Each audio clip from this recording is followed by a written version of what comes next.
Paul, you know, this is the saddest part of all of this. We came out here at high tide today, and we were able to go all the way out here, and there was still a lot of sand. So we thought, okay, that would be good. But then we came back here now later, you come all the way over here, and you can see how much of the sand it's taken away. And every time another wave comes in, it just carves another piece out. This piece will probably fall while we're on TV. And then if you look down behind me, all the way down St. Augustine Beach, it just runs. Wendy, all of this happened at 10:41. The jurors came back. Unanimous decision, manslaughter, said Michael Draka shot and killed Marquise McLaughlin in front of that Clearwater convenience store, and it was not self-defense, it was manslaughter. This is Michelle Rayner.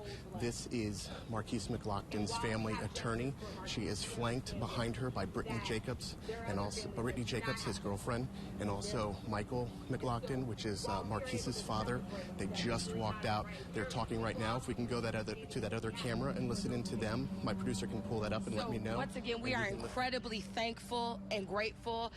Jameson, Wendy, the sheriff, very concerned tonight for residents that live in this area. We are here off of Dundee Road near 17th Street Northeast in unincorporated Winter Haven, and they believe that that murder suspect, a double murder suspect in some killings from yesterday, and a man wanted for a murder in Tennessee is still in this area. They are. As this EF2 tornado hit, this room exploded. Debris everywhere. Geronimo was asleep right here in his bed. He felt glass whizzing past him. Some of it still embedded in his wall. That's when his family was running in from the living room. The roof getting ripped off there. All of them took shelter in this closet. So basically they're yelling at this guy because he has an American flag on, and they think that he's not representing the people of Cuba because he has an American flag on. So he's yelling at him. He called him a clown, and this guy over here is yelling at him too. So a lot of hostility, and this all started just because we wanted to interview him about the first American cruise ship getting here in 50 years, and this happened. Somebody here that was supporting Richard Spencer was pretty much pushed and carried out. The entire group hitting him, knocking him to the ground, carrying him out, saying Nazi scum. Dom is clearly doing very well, but he does have this scar on his neck where they removed the microchip. And what they were saying earlier is that his chest in the front was dyed. They think that people were trying to hide him because he got so recognized from his viral Facebook posts. And this is that massive tree that fell down and hit the woman as she was getting out of her car. That gives you a perspective of how big it is. It looks sturdy on the outside. When you look inside here, it's rotten from the inside out. This has been an extremely long day for the U.S. Air Force. We just stopped from St. Croix here in Columbia, South Carolina, where some of the patients were offloaded. But amazingly, right here, the water is filtered. It's so pure you can drink it. And this is what scientists, all of this, are trying to protect. And when we've described to people how horrific this was, people have stopped here on the side of the road, and they've cried, knowing that, you know, this son was driving his father, and his father was hit and killed by this blade in an instant. So it's when you think about it, now I'm saying it to you, you get a little emotional. So I'll show you the video, the surveillance video. Wendy, family and friends of people that were either inside the bank or were victims of the shooting were told to gather here at Inn on the Lakes. This is a hotel behind me, about a half a mile from that SunTrust Bank where that shooting happened. And we'll show you some of these gut-wrenching images of people that have been told probably the worst thing they could possibly imagine. People have fallen to their knees. They've been calling family members, wiping away tears.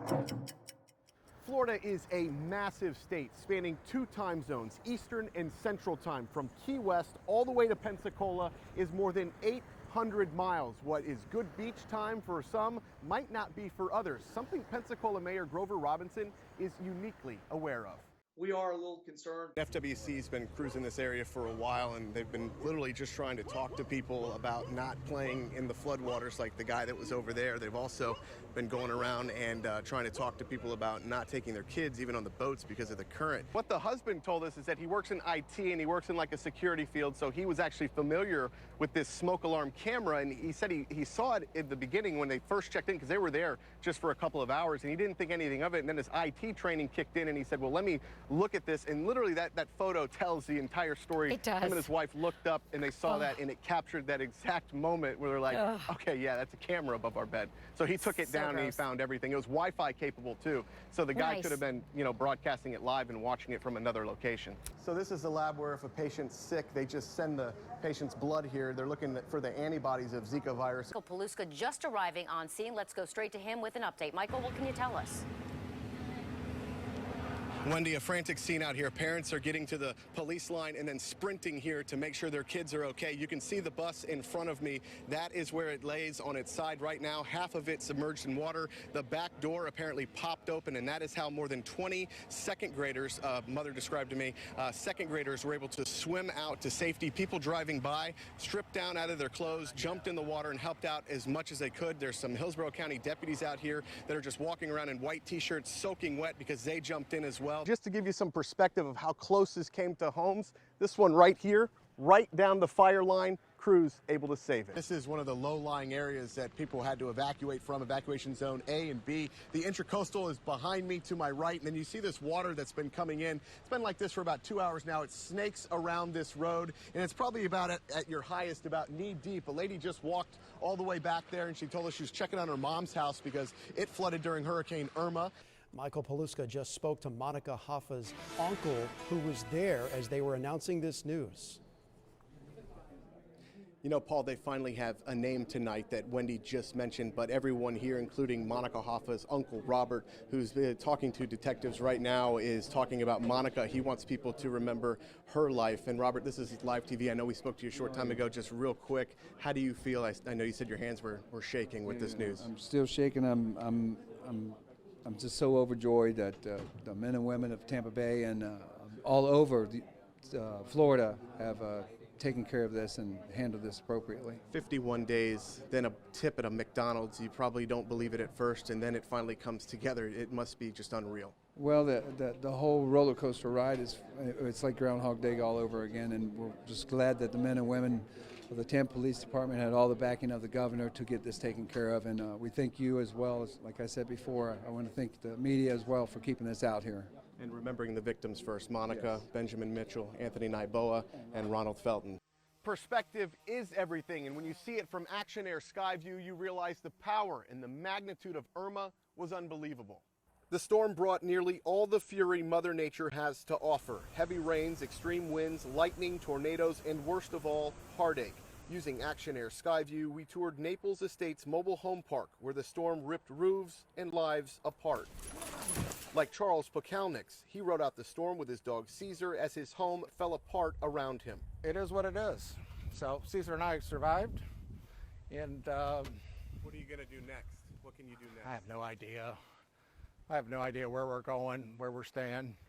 We're in a very bad financial position, so the sad part is I don't have any family to help. So millions of Floridians have no power. Thousands more are flooded out of their homes. This has been steady like this and then getting worse. As you can We reported from Port Charlotte during the entire storm, and we knew once Irma left our state, we'd have these powerful images of loss, cleanup, and recovery. And we came here yesterday, and it was devastating. It made me feel, it just gives you a sickening feeling because your home is gone, and we'll just have to move forward and rebuild. In Naples, Michael Paluska, ABC Action News. Happening today, the arrival of the first American cruise ship has created a lot of tension between the new generation of Cubans and the old school generation. It has been an historic day in Havana, Cuba. Thousands of Cubans greeted the first ship to arrive from Miami. ABC Action News reporter Michael Paluska was in the middle of the celebrations in Cuba and explains what prompted a man to get arrested in the middle of it all.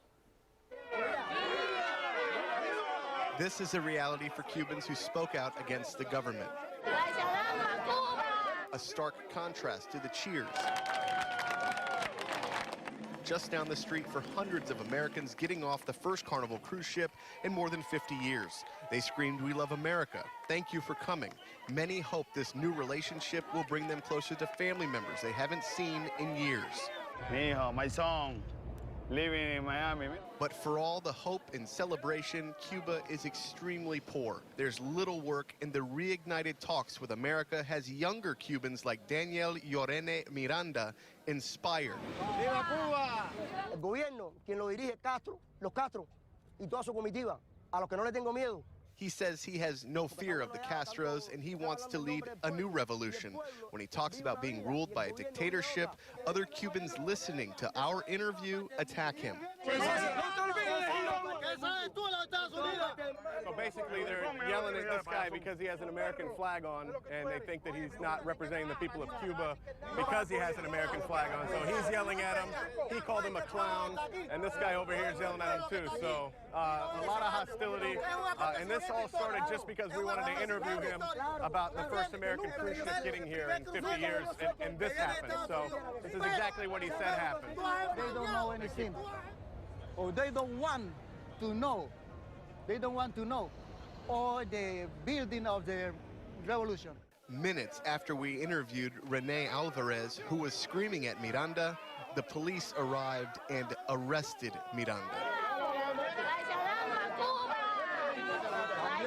Now, the cruise ship coming into Havana is a good thing because it's bringing in American dollars. That means more money for the Cubans here that are extremely poor. But it's also a double-edged sword for the government because they're going to have to deal with more people that are being influenced by Americans, and we could see more instances of what happened over there.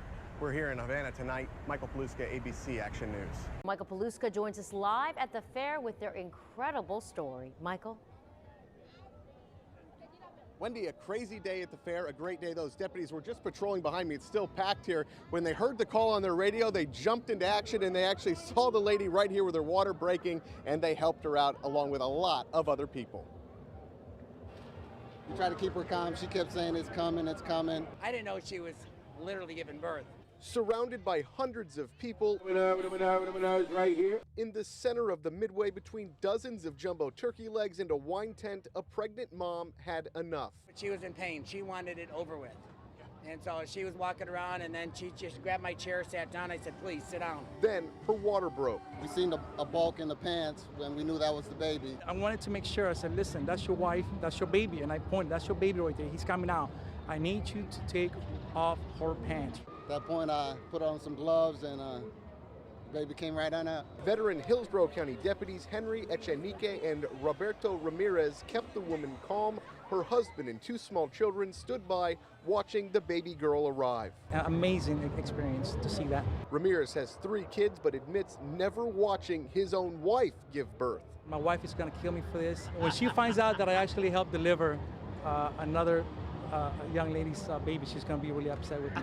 Nearly a dozen first responders and vendors all helped, holding up a privacy tent, the mom delivering the baby, then getting rushed to the hospital. I kind of rubbed the chest of the baby, and it started crying, so that gave me a sigh of relief that the baby was crying and opened her eyes. And congrats to mom and dad. All of the people that were involved, at least helping deliver that baby, were men. It was a baby girl. It'll be interesting to see what they decide to name her. We're live here at the State Fair tonight. Michael Paluska, ABC Action News. Jameis and Wendy, you know, an extremely bizarre exchange happened out here. For about a minute and a half, we were able to question Mossberg. He didn't deny he killed anyone. In fact, he offered us a motive, saying that he had to kill people to build an army for God. You have anything to say, Stanley? Y'all will see God, and there's going to be angels and demons fight from God. Angels and demons fight from God? What does that mean? There's a war. What war? Everybody will see.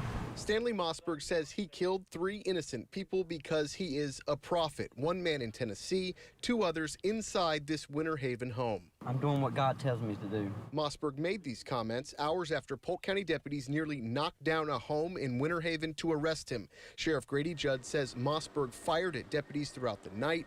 Just around the corner, forensic teams were documenting the inside of a horrific crime scene. 2 innocent people tied up, then stabbed to death. The homeowner walked in on this murder spree. He was held hostage overnight, then escaped. He seemed to be in decent spirits for what he went through, you know. Around 6 p.m. Monday, Bob Strauss says his next-door neighbor, Thomas Cole, banged on his door for help. He was frantic.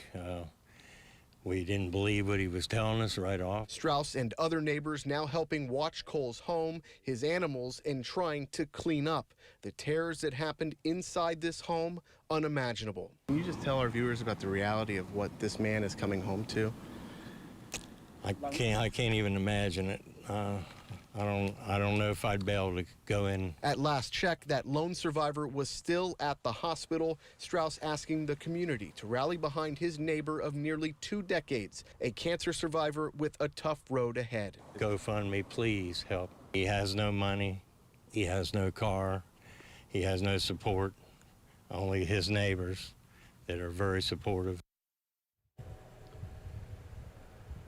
And Mossberg showed no remorse tonight. He goes in front of a judge first thing tomorrow. We're live here in front of the Polk County Sheriff's Office. Michael Paluska, ABC Action News.